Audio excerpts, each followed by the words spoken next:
The Cloud Foundry Foundation is our sponsor here for our podcast from the Cloud Foundry Summit in Santa Clara, California. Our discussion, the path emerging as organizations move beyond the confusion of disruption and take the journey to transformation. We'll explore the new concepts of multi-cloud and how it relates to open source app development and management at scale. Cloud Foundry gives companies the speed, simplicity, and control they need to develop and deploy applications faster and easier. Learn more about Cloud Foundry at cloudfoundry.org. Okay, here we are, Cloud Foundry Summit. I'm Alex Williams of the New Stack, and here with two of my colleagues from the New Stack, Lee Calcote and Kyle MacDonald. Hey, guys. Hey, good morning. And we have Mr. Michael Coté joining us. Hello.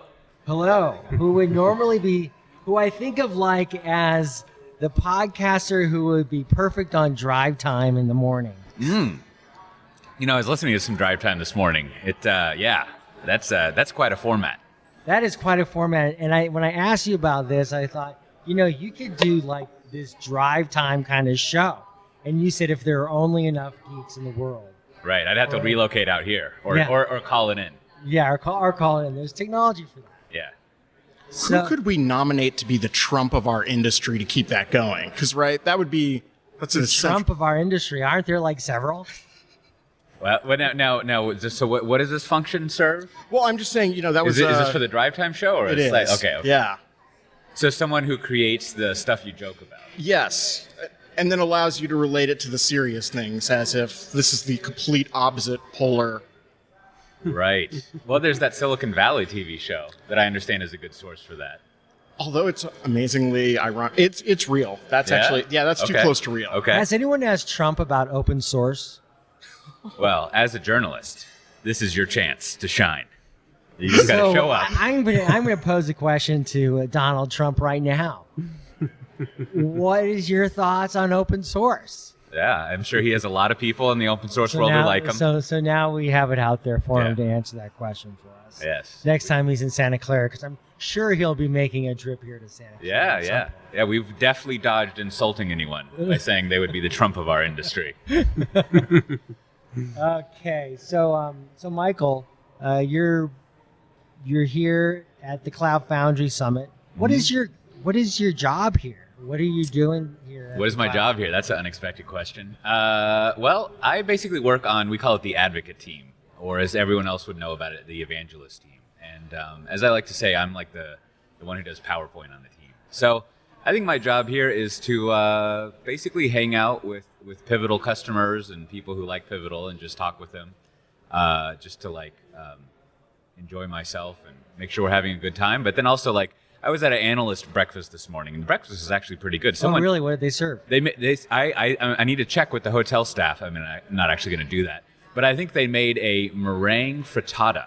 A meringue frittata? Because it was a very, squishy, it was almost like, I've never gotten a Casper mattress, but it was, that kind of foam squishiness of a frittata. What is a Casper mattress? What is that? I listen to a lot of podcasts. I don't know. It comes out of a box and you can send it back, something like that. Oh, yeah. So they sponsor podcasts? Yeah. Oh man, them in Squarespace, way up there. Anyhow, the frittata was good, and they had two types of sausage. But back to your original question. So that's the other thing is it's actually really interesting to come and hear people tell their story about how they're using Cloud Foundry and the challenges they have and things like that. Because as the, I don't know if self-proclaimed is the right word, but accurately described PowerPoint evangelist, a lot of what I do is I go in and talk with customers and I help them sort through kind of what we were talking about before we were recording, why you should be able to do this, right? Like how you transform the organization or how you think. And, my former analyst credentials only get me about 5% far. And the rest of the 95% has to basically been well, look at all these other people who've done it, right? Sort of look at your peer groups and here's their stories and anecdotes. So, I think that's the first cluster of it. And then the second thing is just in true sort of open community fashion, there's a bunch of people just to catch up with and hang out with while I'm here to make the community, or at least my time in it, better. Yeah, and then you just, being a representative of Pivotal as well, just you guys are here in full force. So, Right. I'm not sure if I even went through and counted all the speaking sessions that you guys have, but just a lot to share back. It Yeah, seems yeah, like. yeah. We have a pretty big presence in the Cloud Foundry world, as you would expect. Man, I'm really holding myself back from being a slick marketer here. But yeah, there's a lot of Pivotal people here, and it's also a good opportunity to hear from our competitors as well and what they're up to. So that's nice. Like, I've only been to one other Cloud Foundry summit, I think last year, and yeah, it seems to be growing pretty nice. I'm looking forward to when people complain like the OpenStack thing, like, oh, it's too big. It's too big, too many vendors. That'll be great. What do you think's changed between this year and last year? If you think about maybe even just the customers, what are the characteristics of customers? I think there are a lot. Well, there's more of them. I guess you could put it that way. But I think there's two things. One is are there really two things? Really, the ones that are existing have been on it longer. Like, there was a guy from CoreLogic, and he said, I think it was maybe 3 years. I might have that wrong. 2 or 3 years that they've been running on top of Pivotal Cloud Foundry, and that's a long time. So they've actually gone through and figured things out, and I'm sure there've been great things and bad things. So there's just a maturity of existing people. But then I think over the past, maybe since Thanksgiving, I navigate myself by large chunks of meat. Yeah. But I think there's a lot more general market awareness of Cloud Foundry, which I think has translated. Like, if most of them are big enterprise deals, so those deals were already going on by then, so it's not like we've gained new customers. But I've noticed that the customers talk a lot more about it, so they're a lot more willing to talk about what's going on. So it feels like, I mean, there is more, but there's more in Jeffrey Morian fashion, like references, right? Like, whenever you're crossing the chasm, you want to build up references to make sure that people know that it's safe to go do that. And there's tons and tons more just regular companies who are talking about using Cloud Foundry. And what's the profile of those that are in production, right? I mean, is this Sure. There are a lot of, you could start early, but Yeah. I mean, I can speak to the public Pivotal ones. So you have people like Allstate who are in production, and CoreLogic that I just mentioned, and then I believe Comcast is in production.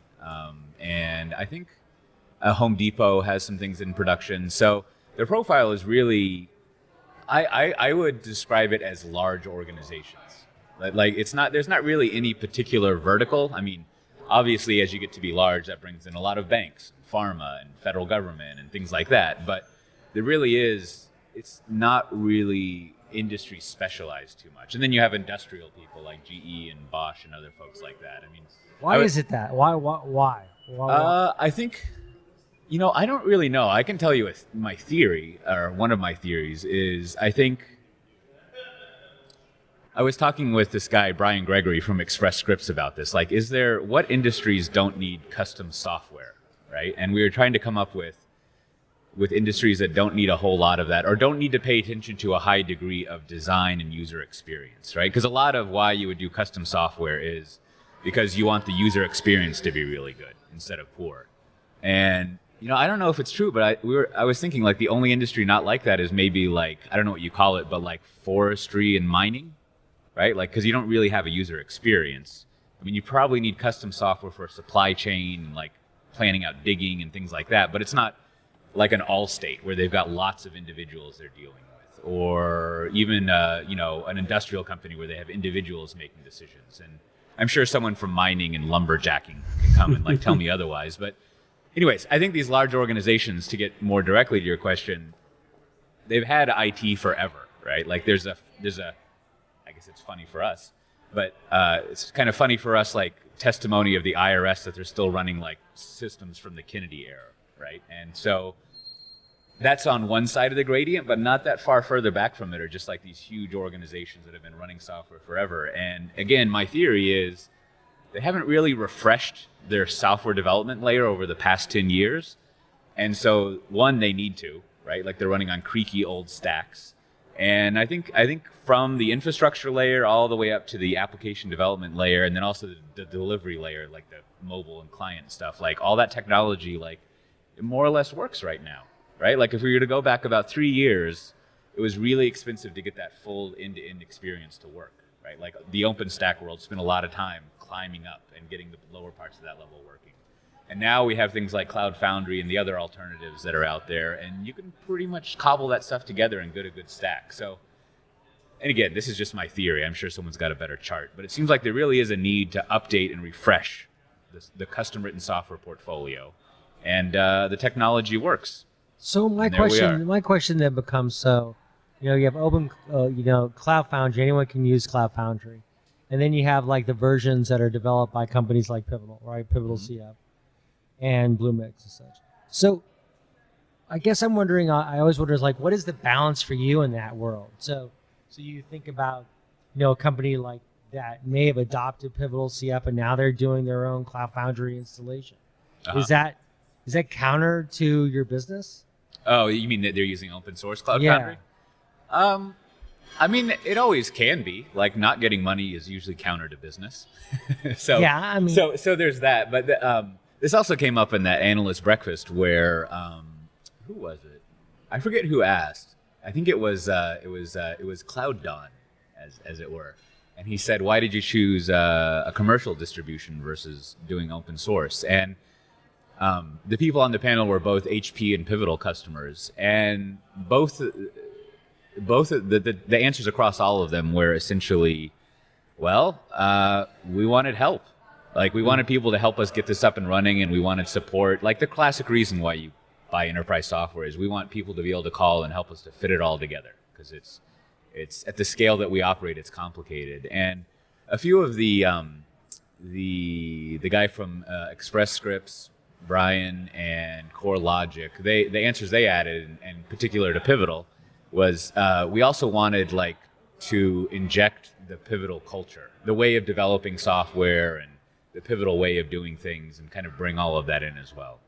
And so I think it's not only wanting that commercial support for something, but it's also wanting to learn the methodology of doing contemporary software. And then, in contrast, to not help myself out commercially, if you go look at 18F, like one of the digital agencies, they do a lot of this kind of all on their own. They source and consult with people, but they have over the years built up a pretty good consultancy around helping agencies in the government out. And at the moment, I think they run on an open source Cloud Foundry, but those are like the major steps I've been observing in this space. Is one, you've got to get the software and have it running, and two, you've got to change the way you develop and think about your software. Let me highlight one of those, if I could, just the one about culture and helping those organizations and their developers come to understand the platform itself. So between Cloud Foundry dojos, IBM also has their Bluemix Garage. Right. And actually, Red Hat just announced their Open Innovations Labs, which is call it the Hat Rack or something. Which is fairly similar to the dojo and the garage concept. How did those concepts, or does Pivotal have a similar notion of those types of? Sure. Yeah. So Pivotal gets its name from Pivotal Labs, which has been around for 25 years or so, and they've been here in Silicon Valley, and they famously, I think they were the first outside hire for Google or something, to come in and work with them. And they work with Uber and nowadays all sorts of companies. And that word I used earlier, the Pivotal way, comes from the Pivotal Labs way of doing things. And they do pair programming, and they always have a designer and a product manager. They have a pretty, in comparison, strict way of doing things, disciplined. And the idea of dojos springs from that area where, I don't know the full history of it, but essentially, whenever we engage with Pivotal engages with the customer, we have those dojos with them, both in the sense of getting Pivotal Cloud Foundry up and running and kind of pairing operationally and getting it running. And then you also it's sort of an ongoing dojo as you work with labs to pair with them and do things. So sure. Yeah, I mean, that's really the sort of maximal engagement with Pivotal includes having Pivotal people working with developers and also operations people to get things up and running. So when your customers are coming to you, we've got open source Cloud Foundry and we've got Pivotal Cloud Foundry. Are they coming because, let me re-ask this question, are they buying enterprise software from you, or are you actually selling them support for open source? In their brain, are they adopting Cloud Foundry because an enterprise sales force has come and the kind of organizations you Yeah. mentioned don't really strike me as open source adopters kind of early on, or is that different, right? I think the Maybe I didn't ask that question right. Now, is it led for enterprise or is it led by open source? I think it's a good point of clarification because all the packagers have changed names around for all this for all this stuff recently. So I think a lot of inbound interest comes in something that happens all the time is I want to run Rabbit, right? And I want help with Rabbit. And so that's something that people are always interested in. But as the usage gets larger, the deals get larger, it more translates into what we would call a platform sell, having Pivotal Cloud Foundry running there. Because what these organizations want is analogous to Java app servers or just using .NET or these older platforms is we want the one way of running and therefore developing the software we're running. And so that we sell it on a subscription, right? But it's basically an enterprise license deal, right? And so it gets sold in that way. And so I don't know how it works with the other distro people, but we more talk about open source as a strategic feature versus a thing that you're buying, right? It's open source so that you get all the benefits of various people contributing and you get the stability of it being multi-vendor, by the nature of there being other things there. But I don't hear a lot of stories of people having tried to stand up Cloud Foundry on their own and then we come in and sell them support for running it. And because it's also because it follows more of an open core model. I mean, not more of. It is. You can't be half open core. So it follows an open core model, and so there are additional things that you're buying and additional capabilities. What does that mean? I hear that term a lot. I'm not sure quite. Sure. Sure what it means. Well, without being overly fancy, it basically means you write a bunch of closed source software that you bundle with open source software and you sell that. Mm-hmm. Versus just the open source platform, which we don't have any of that closed source versus stuff. all the sort of Illuminati and elite people, not Illuminati, what's the word, the cognoscenti of influencers, of the open source world. They could probably argue you about if Red Hat is purely open source or not or whatever, depending on something like that. But basically the Red Hat's core model is not open core, interesting exceptions aside, because it's all open source, right? Versus the way that Pivotal Cloud Foundry is and other open core things that no, there's some closed source stuff that you only get if you pay us money, and then integrating it together into a package is so you guys are solely open core model. I think there's probably some things that we would sell you that were more you're asking, sort of supporting open source things. But if you sell Pivotal Cloud Foundry, it's a open core sort of thing. There's closed source stuff you'll get in there. So do you sell the open core model with those closed parts and then support on top of that? Yes. So we sell support for Pivotal Cloud Foundry. That's this is one of those instances where words change, but as when I was young, as we used to call it, maintenance and support, right? I mean, so there's one-time engagements that you can have to get it up and running. There's other engagements you can have with labs through the software development. And then there is also just maintenance and support that you can pay for, and all of that's bundled into a subscription, right? So usually you pay over a 3-year term, and this is why we have salespeople. They figure all this stuff out. So this is where the pairing stuff comes into play, doesn't it then? Yeah. So the pairing comes into play if you have our operations people helping you get up and running, or if you have the labs people coming in and doing development with you. And that pair programming concept is about, is where people come in and basically sit. They sit down with them. That's right. Yeah. They they'll pair across programming, design, and product management, and also operations. And so a lot of you could think of it as shadowing, right? Or I don't know. Shadowing implies some passiveness, but the idea is that you bring in pivotal people and they pair with you, and then eventually you train up an expert, and you on the customer site pairs with someone else in your customer organization, and they kind of observe and coach you along, and then eventually you know how to do it all on your own. Excellent. Well, Michael, thank you for taking some time to talk to us this morning. Sure. I got to work on my drive time jokes because I don't think this would have played well at 6 a.m. in the morning here. Well, there's, drive time is just, that's a whole game in itself. That's right. We'll do that one next time. Great. Well, thank you very much for joining us. Bye-bye. The Cloud Foundry Foundation is our sponsor here for our podcast from the Cloud Foundry Summit in Santa Clara, California. Our discussion, the path emerging as organizations move beyond the confusion of disruption and take the journey to transformation. We'll explore the new concepts of multi-cloud and how it relates to open source app development and management at scale. Cloud Foundry gives companies the speed, simplicity, and control they need to develop and deploy applications faster and easier. Learn more about Cloud Foundry at cloudfoundry.org.